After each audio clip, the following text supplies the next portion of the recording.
بسم اللہ الرحمن الرحیم۔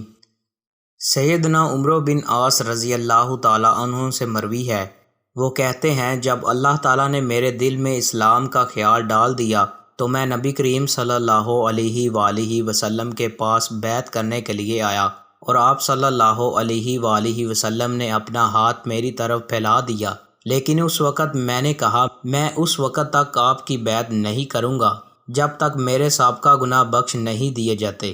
رسول اللہ صلی اللہ علیہ وآلہ وسلم نے فرمایا، عمرو کیا تو نہیں جانتا کہ ہجرت پہلے والے گناہوں کو ختم کر دیتی ہے؟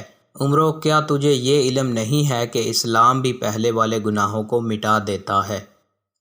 سیدنا ابو موسیٰ اشعری رضی اللہ تعالیٰ عنہ سے مروی ہے کہ نبی کریم صلی اللہ علیہ وآلہ وسلم نے فرمایا، جو آدمی اپنی لونڈی کو تعلیم دے اور اچھی تعلیم دے اور اس کی اخلاقی تربیت کرے اور اچھی تربیت کرے اور پھر اس کو آزاد کر کے اس سے شادی کرے تو اس کو 2 اجر ملیں گے، اسی طرح اس کے لیے 2 اجر ہیں۔